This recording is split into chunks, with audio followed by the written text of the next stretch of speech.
Think about every kid on your high school football teams, doesn't matter which level, only 3 of them are actually going to make it to Division 1 football.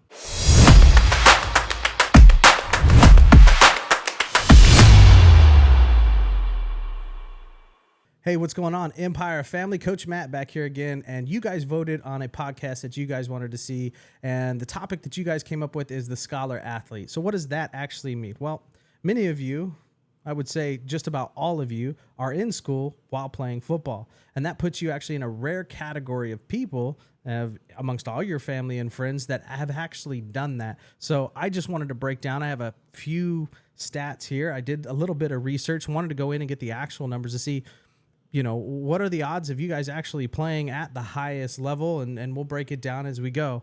So I brought up some stats here, scholarshipstats.com, even some from the California government and a few other places. And I see that we have about 1 million high school football players nationwide, right? That's a ton of high school football players. Now, some good, some bad, sure, why not? And some small high schools and some big high schools, but overall about 1 million high school football players. Now, how many youth football players are there? I'm just kind of thinking about the sample size. If I think about Stockton and, even some other cities, there's typically maybe a tad bit more youth football teams than there are high school football teams. And I know that's not always the case, right? Sometimes there might be less youth football teams. So for the sake of just going through the rest of this podcast and breaking it down, let's just assume there are about the same amount of youth football players as there are high school football players, right? Some youth players never play high school. Some high school players have never played youth football before either. So, and that could be for multiple different reasons, maybe weight limits, whatever it might be, rules, maybe parents fear that their kids are going to get hurt, so they wait till the high school level until their bodies develop a little bit. Who knows? But let's break down the stats here a little bit. So what are the actual odds of any of you youth football players or even your high school football players out there are actually going to play at the college level, right? Because I know that's the ultimate goal when you think about, some of these kids. Yeah, sure, you can get into it and it's a fun thing to do. And I think for the most part, you should have fun while playing football. But there are some of us out there that are thinking about, hey, I want to play football at the highest level. I wanted to pay for my education at the very least. And who knows, maybe you have dreams of actually playing in the NFL, and we can actually break down all those stats. But for right now, let's just talk about the highest level while being a student, which actually would be the college level. So out of the 1 million high school football players that are actually going to play at the college level, and you think there are about 3 squads, right? You have the freshman squad, you have the JV squad, and you have the varsity squad. Each boast maybe about 30 to 40 players each squad. So for the sake of having a flat number, let's say 100 football players are playing at your local high school at any given year. So that may be higher or lower depending on which high school you go to. But here it's saying 9.4% of all those high school football athletes are going to go on to play college football. Now, I know what you're thinking. I was like, well, that's quite a bit. That's 10 people out of the entire school that are playing football are actually going to go on to play college football. And that might be high, but think of it this way, though, too. That's all colleges, right? We're not just Division I. Now, we're not just limiting it here to Division I. This stat includes Division I, Division II, NAIA, and junior college as well. So that includes all athletes, not scholarship athletes. And we could break it down a little bit further with the scholarship athletes. But let's break it down to just Division I. How many of those high school football players, right? So we're at 10 now, and how many will actually go Division I? Well, it says the stat here is 3% actually make it to NCAA Division I football, right? And that could be FCS and FBS. So we're talking not just the Alabamas, but also the Sacramento States, right? So there are 2 kind of tiers to that college football aspect of it. So they're saying only 3% actually make it to that level. So think about every kid on your high school football teams, doesn't matter which level, only 3 of them are actually going to make it to Division I football. Now, if we think about who's going to get scholarship to play, we're talking full athletic ride, right? Not walk-ons, right? Because that 3% includes walk-ons as well. If we're talking about scholarship athletes, you're going to get the full ride, right? Which is, I know a lot of you kids are gunning for, a lot of you parents are gunning for. What are the odds of that? It goes down to 1%. Maybe just a tad bit over 1%.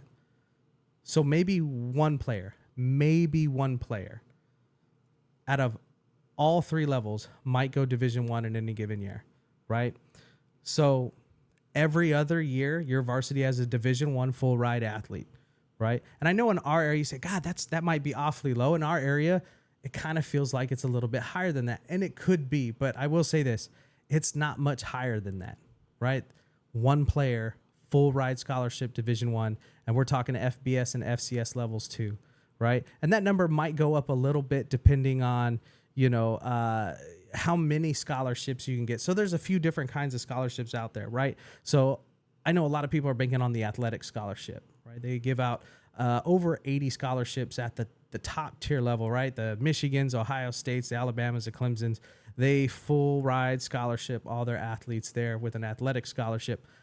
But there's also academic scholarships, because as you go down in the levels, when you're talking about, Division II and NAIA, they don't offer full rides. Sometimes they only offer partial rides, which means half academic and half athletic, right? And you can increase your chances of actually getting those scholarships if you play more sports, right? Track and field is actually one of those sports that offers the most scholarships out of any sport, right? Football's up there too. I believe that's number 2 on the list, but track and field being number 1, you can actually increase your odds of getting an athletic scholarship if you're a multi-sport athlete. And you also drastically increase your odds if you're an academic athlete as well, meaning you have to have the academics, meaning you have to be going to school. That means you got to be doing your homework. You got to be passing your test. You have a decent SAT, ACT scores in order to even qualify to go to these colleges, right? And I know a lot of times you see these stellar athletes and you say, hey, whatever happened to them? Why didn't they go big? They were just killing it on the field every single Friday night. And they're just, we never heard from them again. And it's might be because of academics. So I went to the California State website and I figured, okay, what's holding these people up, right? And, I found it interesting, the kind of subjects that the California government website had brought up, some things I didn't even really think of. Some of them are obvious, right? The other one is attendance, and attendance is awful after the pandemic, right? It was getting a little bit worse.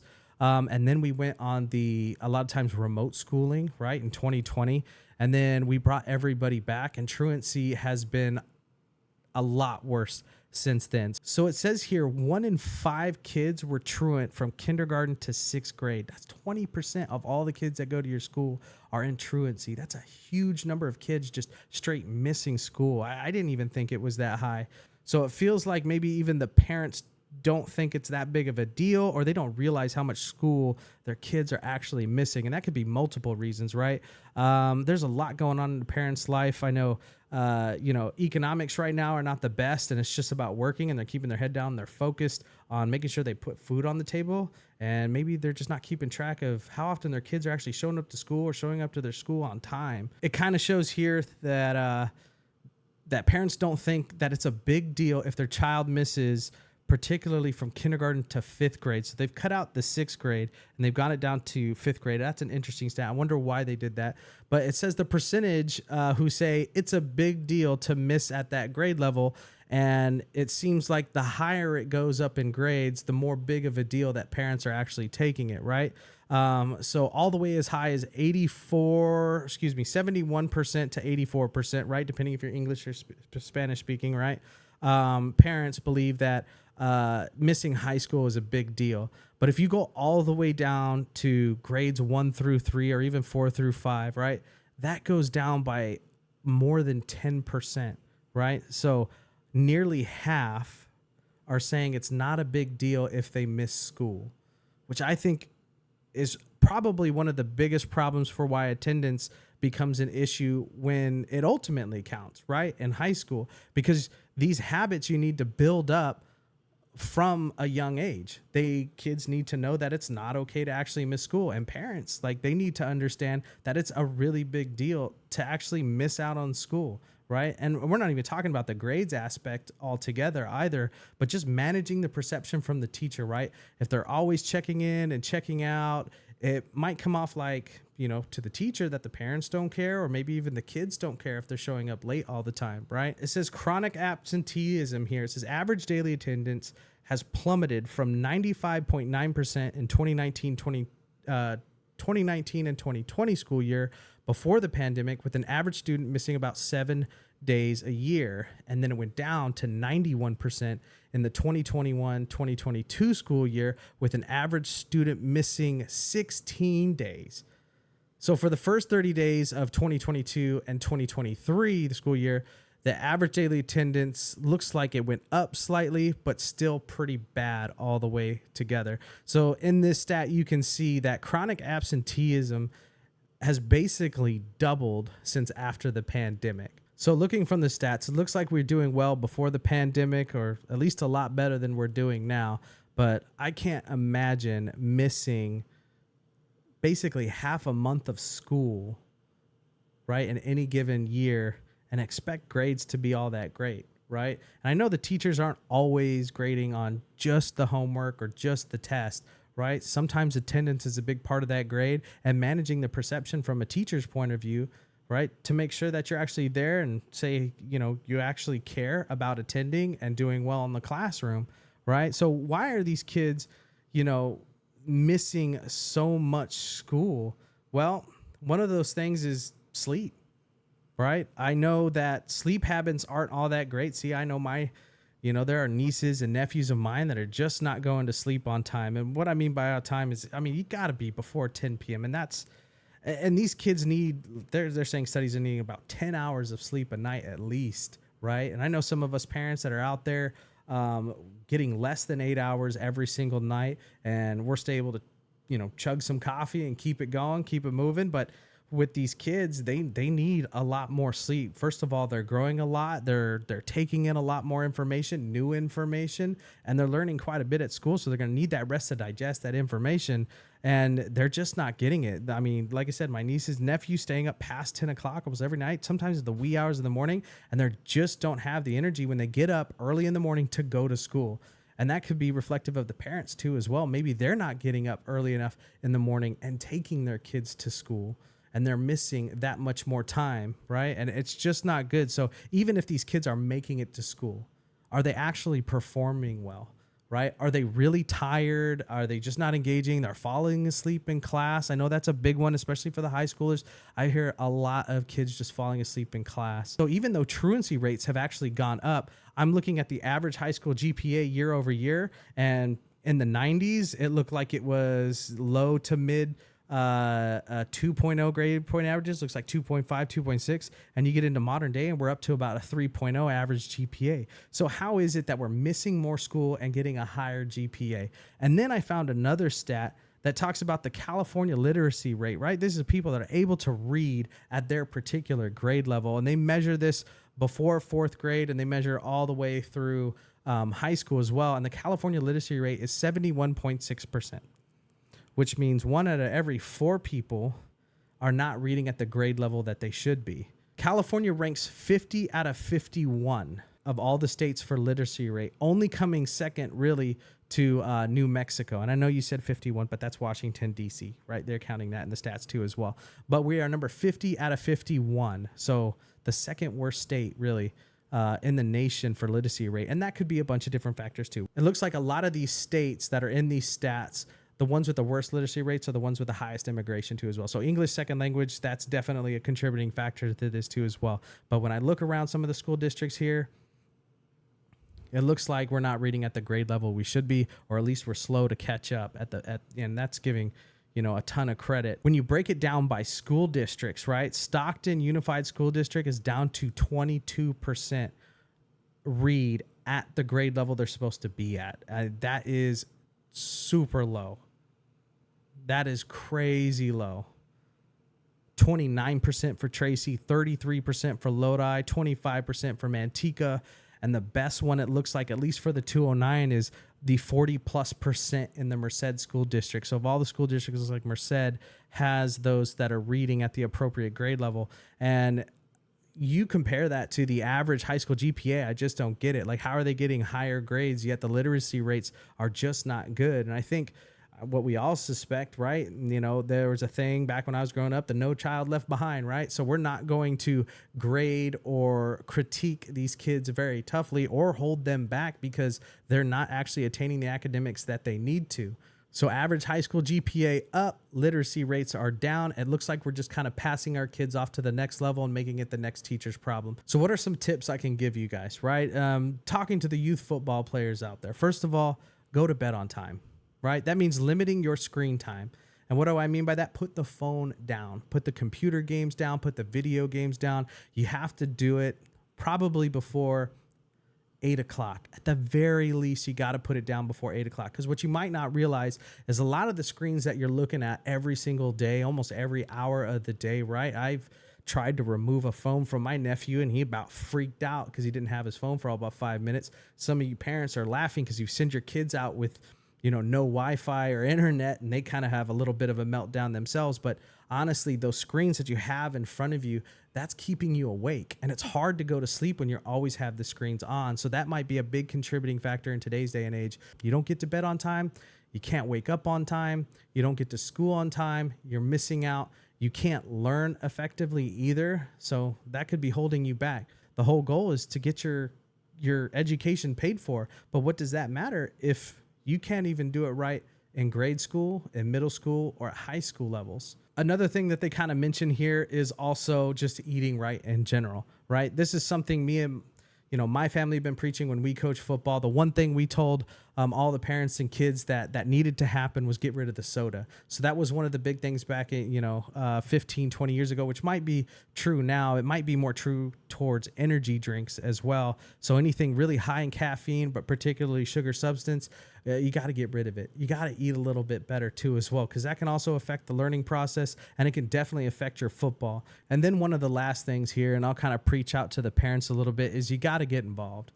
You just have to you got to go to the school nights, the parent teacher conferences, the back to school nights, and you got to ask your kids, man, how did school go today? Right? They need to tell you, I was scared of a test. You got to know if your kids are taking tests very well, or if they get overly nervous and they start failing tests. That's not a good thing either. You got to check in to make sure they've done all their homework, right? And the funny thing about homework, at least when I was in school, was I never wanted to do the work at home. So I would actually sacrifice some of my breaks or lunch times at school to get my homework done then. And if you want some game time, if you want some screen time, guess what? You're gonna have to find some creative ways at school to get that homework done. And I know some teachers even offer some time in class to kind of get the work done. So any free time that you got in school, you're at school. Just get the work done. That way you can get home. You can relax a little bit before you go to practice. And then once you go to practice, you got to focus. You got to get it done on the field. And then once practice is done, you got to get your stinky butt home, shower up, and go to bed. You got to do it all over again.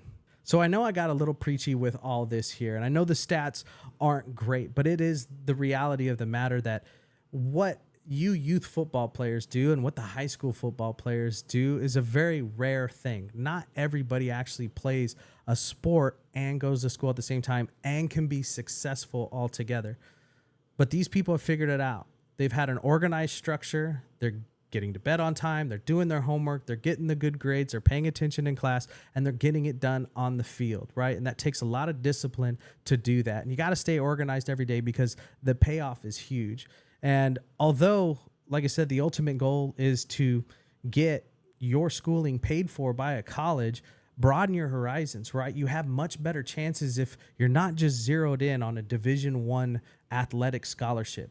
If you get good grades, coaches will be happy to give you half and half, whether it be athletic, academic, supplemental scholarships are out there, private scholarships are out there. If you play multiple sports, right, the colleges or the schools will see you as a bargain, really, because they can give you one athletic scholarship that could be good for the entire year for multiple sports, right? So do as many sports as possible, and you can get, like I said, these scholarships, and you can keep playing your sport well into your college years. And then let's talk about the intangibles, right? So although you may not get your scholarship, doesn't mean you can't still go play college football. You definitely can. But also take away the fact that, one, you had a ton of fun, and you learn a ton of good skills that are going to make you successful in the professional workplace as well, right? All the discipline, all the organization, getting to bed on time, waking up on time, doing all the things that could get you to that athletic scholarship definitely will make you successful in the professional world as well. that can help you make a lot more money, that can get you move up the corporate ladders, start your own businesses with those discipline practice. All those things are very, very good if you can get those habits built up early and often. So this is Coach Matt kind of signing off. I hope this was very helpful to you. If you disagree, go ahead and leave something in the comment. Also, I'll be publishing more polls, but if you want to see another topic and you want to talk about it and we'll break it down, leave a comment below. As always, thank you so much for watching. I always appreciate it when people take a little bit of time out of their day to kind of watch these videos. Don't forget to hit the subscribe button, maybe the notification bell, but thank you for stopping by and spending some time with me. We'll see you next time.